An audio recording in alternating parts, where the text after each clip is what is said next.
Pornography, dopamine, the use of antipsychotics and the societal dilemma. The exact amount of dopamine released when viewing pornographic material and during an orgasm varies greatly from individual to individual and can be difficult to quantify in a specific measurement unit such as micrograms or nanomoles. Dopamine is a neurotransmitter that plays a key role in the brain's reward center, eliciting feelings of pleasure and satisfaction. Viewing pornography can increase dopamine production as it is interpreted as a rewarding activity, similar to other activities that are experienced as pleasurable. When someone reaches an orgasm, there is a significant peak in dopamine release, along with the release of other hormones like oxytocin and prolactin, which contribute to the sense of pleasure and the overall experience of an orgasm. This dopamine peak is what contributes to the feeling of reward and satisfaction following a sexual experience, including those experienced when viewing pornography. Although it is difficult to provide an exact number, studies emphasize that the dopamine release during sexual activity is significant and contributes to reinforcing behaviors leading to sex, including the use of pornography. However, it is important to note that excessive use of pornography can lead to desensitization, where more material or increasingly explicit material is needed to achieve the same dopamine high, which can result in potentially problematic use. The use of antipsychotics and their impact on sexual behavior, including increased viewing of pornographic material, is a complex topic. Antipsychotics generally work by influencing various neurotransmitters in the brain, including dopamine, a key player in the reward center related to pleasure and motivation. While most antipsychotics can indeed reduce dopamine activity, which may affect sexual behavior, the relationship between dopamine, antipsychotics, and sexual behavior is not as straightforward as it might seem at first glance. Antipsychotics are prescribed for the treatment of severe psychiatric conditions, such as schizophrenia and bipolar disorder, and their dosage is adjusted to effectively manage the symptoms of these conditions. Incorrect adjustment of the medication can lead to worsening symptoms or the emergence of unwanted side effects. If a patient finds that the use of antipsychotics leads to an increase in viewing pornographic material or other unwanted side effects, it is important that this is discussed with the treating psychiatrist. The psychiatrist can assess the situation and, if necessary, adjust the medication, suggest other treatment options, or recommend additional therapies to deal with the changed sexual behavior.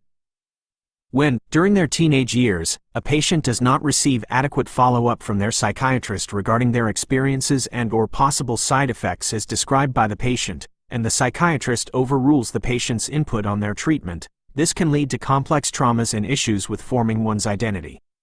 Adolescence is a critical period for identity formation, and feeling unheard or disregarded by healthcare professionals can exacerbate feelings of isolation and confusion about oneself.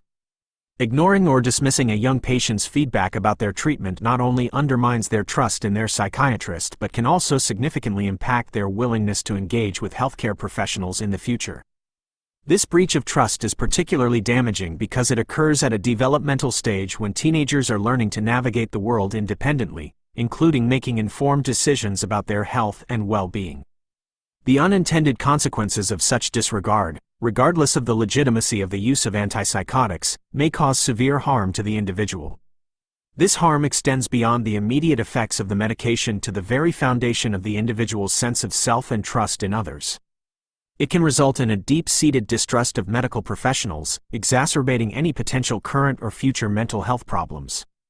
The individual might avoid seeking help when needed, fearing further dismissal or misunderstanding, thereby increasing the risk of more severe mental health crises. Moreover, the impact on identity formation can be profound. Adolescents are at a stage where they are forming their self-concept and understanding their place in the world. Disregarding their input and experiences can lead to a fragmented sense of self, where they feel powerless and invalidated. This experience can interfere with their ability to form a coherent identity, leading to long-term difficulties in relating to others and engaging with society. The ongoing onset of hormonal imbalances as a result of watching too much pornographic material, combined with the increased need for dopamine spurred by the consumption of pornography, can create a complicated scenario when intertwined with the use of antipsychotics. This dynamic may lead to a dependency on these medications as individuals seek to regulate their mood and emotional responses artificially. At the same time, this reliance on medication, juxtaposed with the underlying reasons for its use, can significantly lower trust in the treatment process. When children, in their formative years, are not empowered to make decisions regarding their health and well-being, and their legal guardians or parents do not foster a healthy developmental environment, the sense of distrust can become entrenched. This systematic distrust extends beyond healthcare professionals to encompass a broader skepticism towards authority figures and institutions responsible for their care. This environment can profoundly impact a child's self-image, leading to lowered self-worth and exacerbating the very issues the treatment sought to address. In such cases, the interventions, though well-intentioned, may inadvertently do more harm than good. Moreover, the lack of involvement and understanding in managing one's health can hinder a child's ability to develop coping mechanisms that are essential for dealing with stressors and challenges in life. This deficiency not only amplifies the problems being treated but can also make them more profound, creating a vicious cycle that is difficult to break. The treatment, rather than providing relief and a path towards recovery, becomes another source of stress and confusion, contributing to the complexity of the individual's mental health issues. This situation highlights the critical need for a holistic approach to treatment that considers the individual's environment, personal experiences, and the potential impacts of medication on their development. It underscores the importance of involving children and adolescents in their treatment plans, ensuring they understand and consent to their care, and fostering an open dialogue about their experiences and concerns. Engaging with the individual in this way can help build trust, empower them in their recovery journey, and support the development of a healthy self-image and identity. Ultimately, the goal is to provide care that not only addresses the symptoms but also supports the individual's overall well-being and growth. When these issues are not addressed throughout childhood, it imposes significant risks related to suicide ideation, complex neurological traumas, and possibly a scenario where the individual, now an adult, retreats from society, thereby hindering the healing process.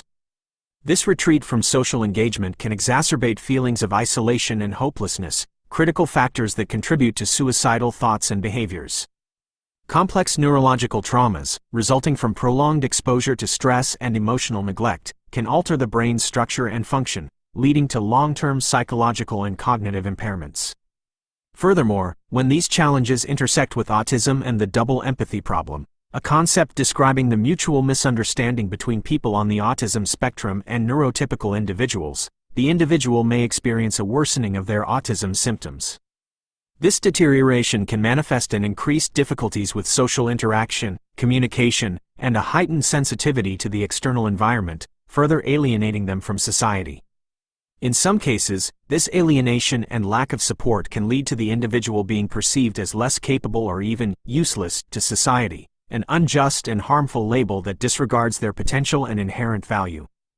This scenario paints a grim picture of how society, through its neglect and misunderstanding of individuals with mental health issues, can inadvertently contribute to their marginalization. Initially eager to improve and contribute, these individuals may find themselves trapped in a cycle of exclusion and despair, shaped by societal attitudes and systemic barriers to become scarred for life. This outcome is not only a tragic loss of potential but also a reflection of the broader societal failure to embrace diversity, provide adequate mental health support, and foster inclusive communities. The impact of society's role in shaping the experiences of individuals with mental health issues underscores the urgent need for systemic change. This includes enhancing mental health education, improving access to care, and promoting a more inclusive and empathetic society that values and supports all its members, regardless of their mental health status or neurodiversity. By addressing these issues proactively, society can help individuals with mental health challenges and autism live fulfilling lives, contribute to their communities, and break the cycle of marginalization and trauma. Combining these societal attitudes and systemic issues creates a fertile ground for misunderstanding and social unrest, further aggravated by economic downturns. This unrest, rooted in the systemic marginalization and neglect of individuals with mental health challenges, can contribute to extreme ideas about the economy's resilience and capacity to support its most vulnerable members. The intertwining of economic strain with the social alienation and exclusion of these individuals can exacerbate feelings of disenfranchisement and despair. As individuals struggle to make sense of their suffering within a context that seems indifferent to their plight, conspiracy theories may become appealing as a means to explain and give structure to their experiences. These theories can offer a semblance of understanding and control in a world that appears chaotic and hostile. The onset of such theories reflects a deeper crisis of trust and belonging, where societal misunderstandings and the stigmatization of mental health issues lead individuals to seek alternative explanations for their circumstances. The psychological warfare born out of these dynamics can manifest in more tangible forms of societal unrest. When people feel unheard, invalidated, and marginalized, and this is compounded by economic instability, their frustrations can boil over into public demonstrations of discontent. In extreme cases, especially when the economy is in dire straits and societal bonds are frayed, this unrest can escalate into violent conflict. Such scenarios highlight the critical importance of addressing systemic issues at their root, fostering understanding and empathy within society, and ensuring that economic and social policies are inclusive and supportive of all individuals.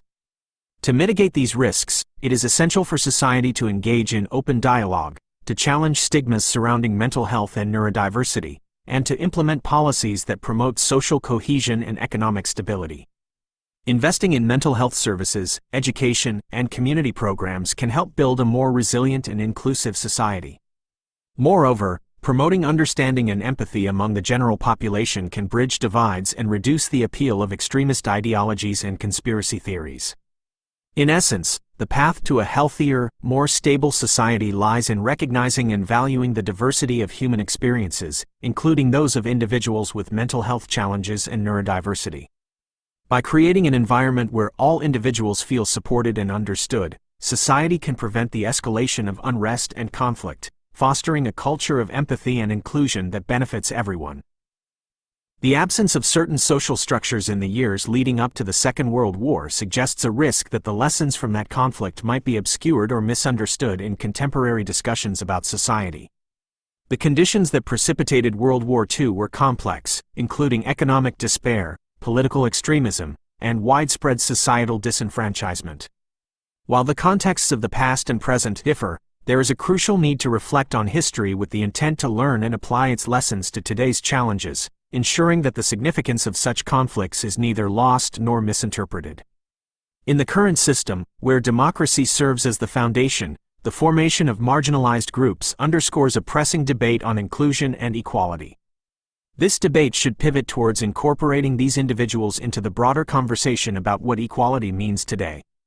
It's essential to recognize that this conception of equality diverges significantly from the interpretations often associated with polarized political discourse, including those attributed to the woke left. Instead, it calls for a deeper mutual understanding and acceptance of marginalized groups, acknowledging the unique ways their thought processes and life experiences may differ from the majority. This approach to equality emphasizes empathy, inclusivity, and the recognition of diversity as a strength rather than a point of division.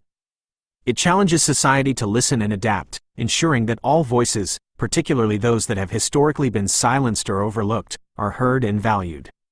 Failing to address these societal issues risks eroding social cohesion, as ignoring the needs and perspectives of marginalized groups can lead to increased alienation and conflict. Therefore, it is imperative for contemporary society to foster an environment where diversity is celebrated, and inclusivity is practiced genuinely. Engaging in thoughtful dialogue, re-evaluating social policies with an eye toward equity, and promoting understanding across different communities are essential steps toward building a more cohesive and resilient society. By learning from the past and proactively addressing the challenges of the present, society can prevent the fragmentation and discord that threaten its very foundation. In doing so, the true meaning of democracy and equality can be realized, reflecting a commitment to a world where everyone has the opportunity to thrive. In contemporary times, the continued loss of societal cohesion, exacerbated by indifference and misunderstanding among individuals, has led to a concerning trend where extremism is increasingly viewed as a solution to societal woes. This shift towards extremism, fueled by frustration, fear, and disenchantment with the status quo, poses a significant threat to the fabric of society. It risks not only deepening divisions but also undermining the very principles of democracy and mutual respect that are essential for a harmonious and functional community. Should this trend persist, the potential for conflict becomes alarmingly plausible. Such conflicts, whether they manifest as social unrest, political upheaval, or even violent confrontations, could provide a pretext for political authorities to consolidate power, justifying draconian measures as necessary for restoring order and stability.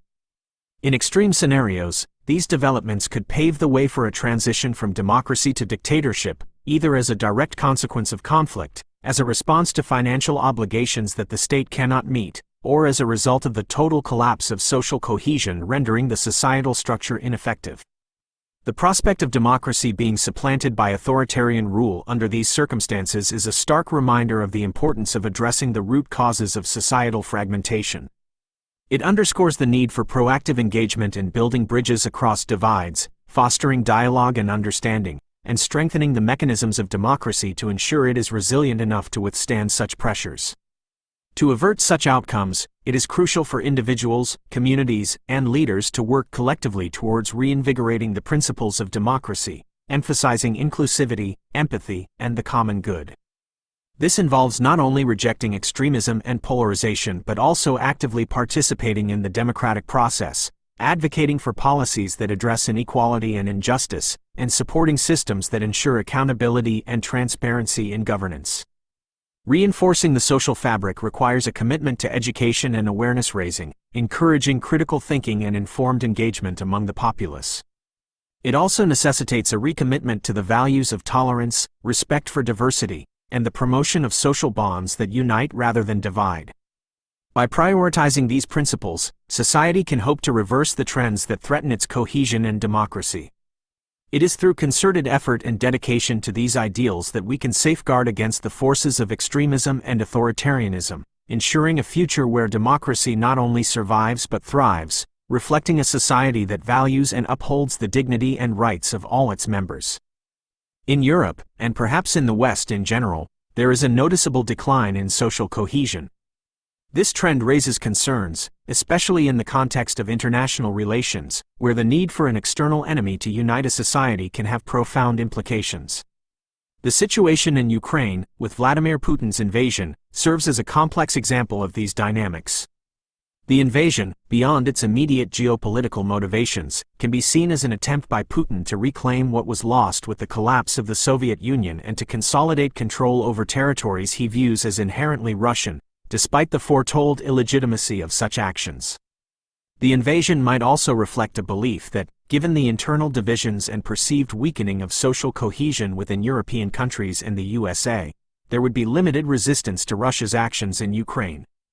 In this sense, the West's historical antagonism towards Russia, highlighted by figures such as Napoleon Bonaparte and Adolf Hitler, may have inadvertently fed into Putin's paranoia and justification for the invasion, aiming to preempt what he perceives as an inevitable threat.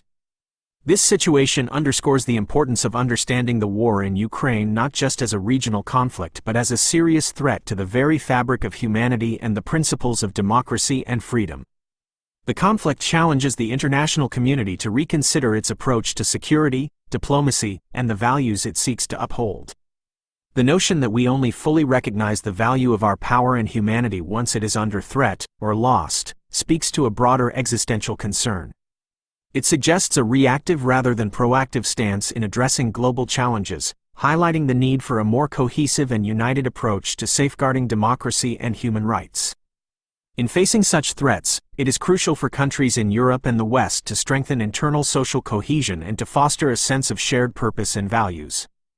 This involves not only addressing internal divisions and inequalities but also engaging in more constructive and empathetic international relations. By doing so, the West can present a more unified front against external aggressions, while also working towards a global order that prioritizes peace, stability, and mutual respect among nations. Ultimately, the conflict in Ukraine serves as a stark reminder of the interconnectedness of domestic and international issues and the importance of maintaining vigilance in defense of democratic values and human dignity. It is a call to action for all who value freedom and democracy to not take these principles for granted but to actively work towards a world where they are universally upheld and protected. In this broader perspective, humanity's recurrent engagement in wars between countries not only leads to the immediate tragedies of loss and destruction but also contributes to a more insidious long-term depletion of resources and erosion of societal structures. These conflicts, while often rooted in immediate geopolitical or ideological disputes, have far-reaching consequences that transcend their original contexts.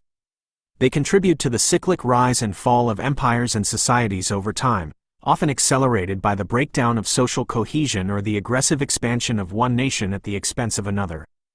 This pattern of conflict and conquest can lead to significant losses in the cultural, scientific, and societal knowledge of the conquered or collapsing societies.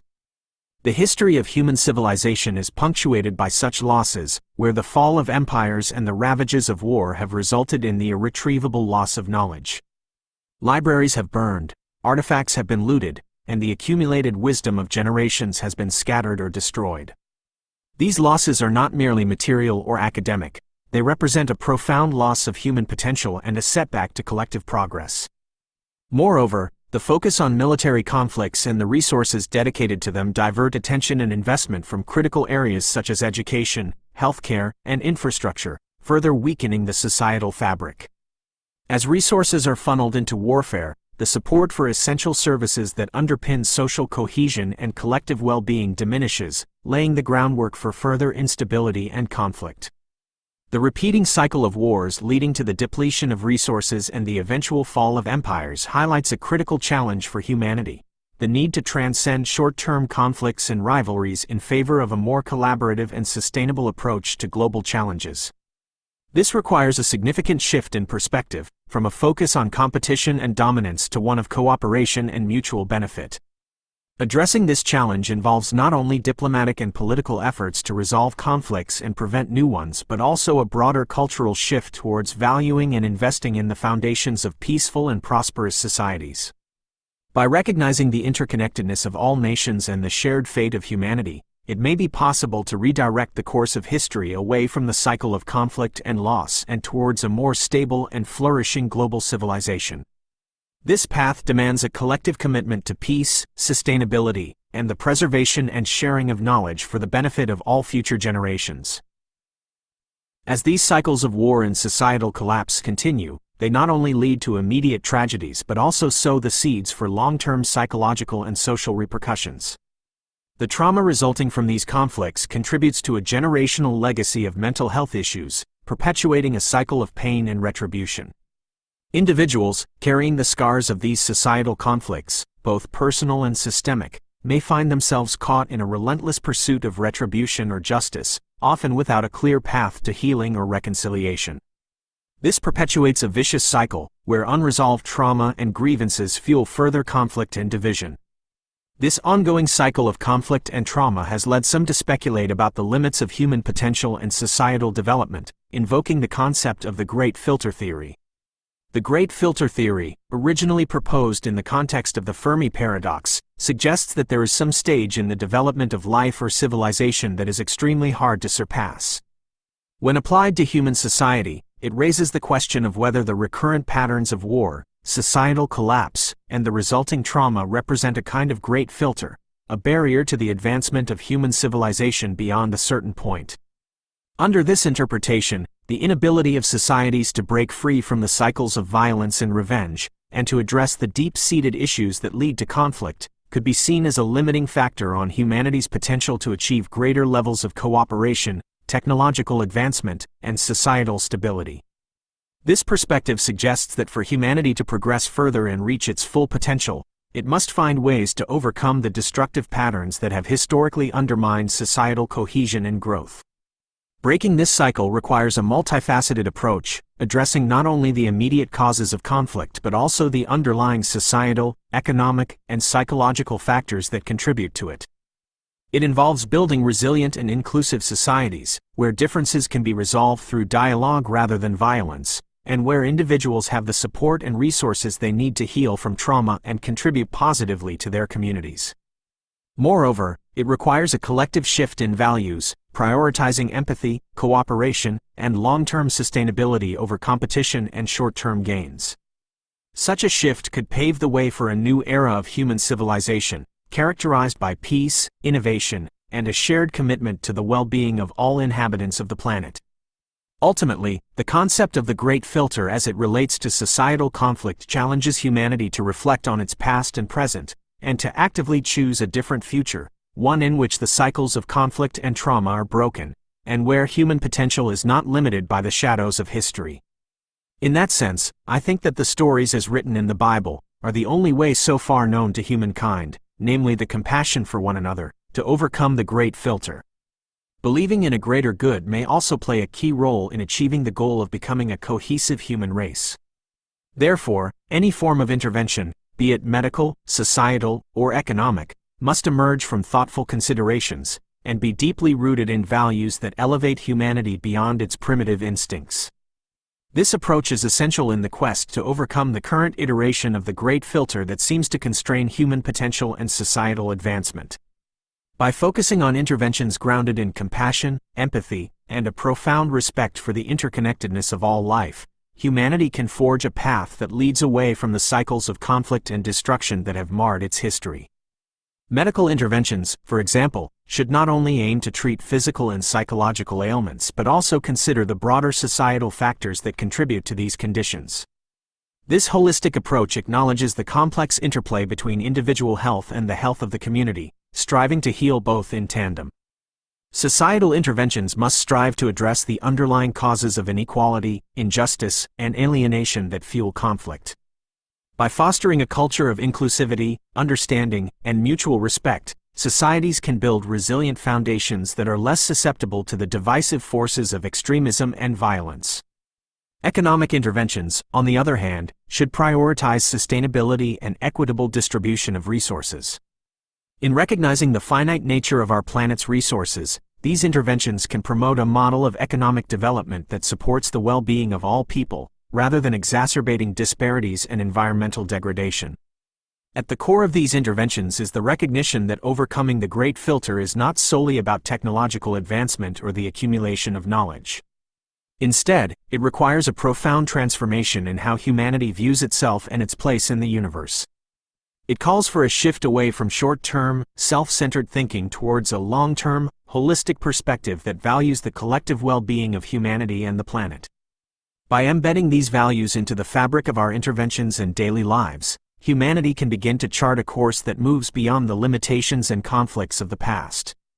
In doing so, it becomes possible to envision a future where the great filter is not a barrier to progress but a catalyst for a new era of human civilization, one marked by peace, sustainability, and a shared commitment to the flourishing of all life on Earth.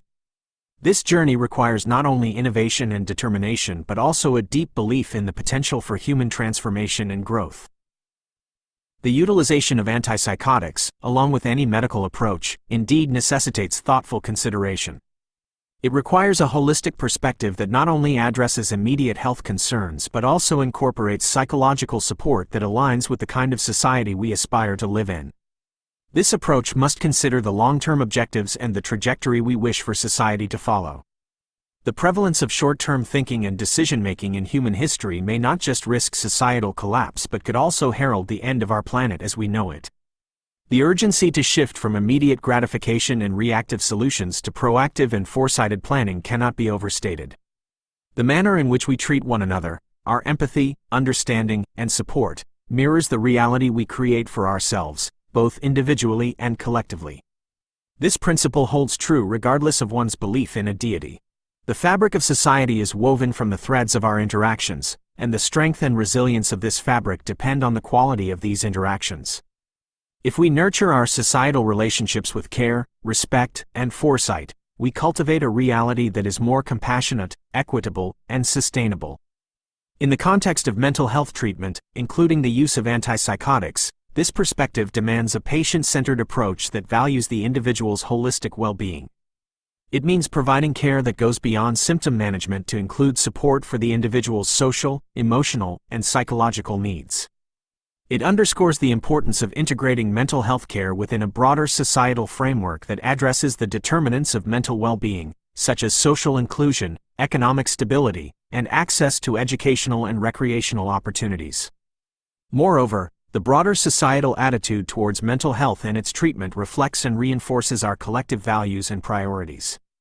By advocating for and implementing approaches that emphasize long-term well-being, respect for individual autonomy, and the minimization of harm, we contribute to the creation of a society that values every individual. Such a society is better equipped to move towards its long-term objectives, including the sustainability of our planet and the flourishing of all its inhabitants. Ultimately, the challenge of transcending short-term thinking in favor of a long-term, holistic perspective is central to the survival and prosperity of humanity. By aligning our medical, societal, and economic interventions with values that promote the well-being of all, we step into a future where the reality we create is one of mutual respect, understanding, and care, both for each other and for our planet.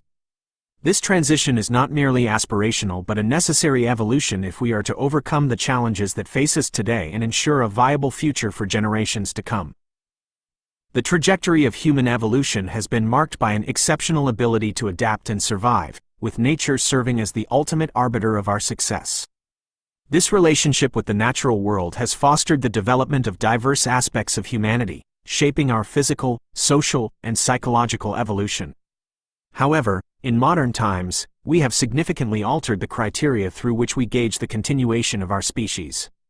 The constructs of our society, the state of our health influenced by medical interventions, and the levels of prosperity we experience have all been transformed, often in ways that distance us from the natural world that once directly dictated our survival. This deviation from our natural habitat, on a nearly global scale, raises concerns about humanity's ability to navigate generational challenges without the immediate influence of nature on our evolution. The concern is that in creating environments and systems that rely heavily on technology and artificial means to sustain our way of life, we may be losing the intrinsic abilities that have historically enabled us to thrive within the constraints set by nature. The possibility that nature could reassert control, whether through a catastrophic event ending human civilization or a less dramatic but equally challenging phenomenon like a significant solar event, highlights a vulnerability. Our reliance on technology could leave us ill-prepared to survive in conditions where those technologies fail or become inaccessible. Such scenarios underscore not just a psychological unpreparedness but also raise questions about potential genetic implications. Our bodies and minds, which evolved over millennia to adapt to the natural environment, might find it difficult to cope with a sudden return to more primitive conditions. The concern is not only about losing our technological crutches but also about whether our species has begun to diverge from the evolutionary path that was once closely aligned with the natural world. This divergence could manifest in diminished physical resilience, altered social structures, and a loss of skills and instincts that were once crucial for survival. Addressing these challenges requires a conscious effort to reconnect with the natural world and to integrate sustainable practices into our lives that honor the balance between technological advancement and ecological stewardship. It involves fostering resilience not just in our external systems but within ourselves, ensuring that we retain the adaptability and skills that have always been central to our survival as a species. Moreover, it necessitates a broader understanding of health, prosperity, and development, one that recognizes the value of preserving our natural heritage and ensuring that our evolution continues in harmony with the planet that sustains us.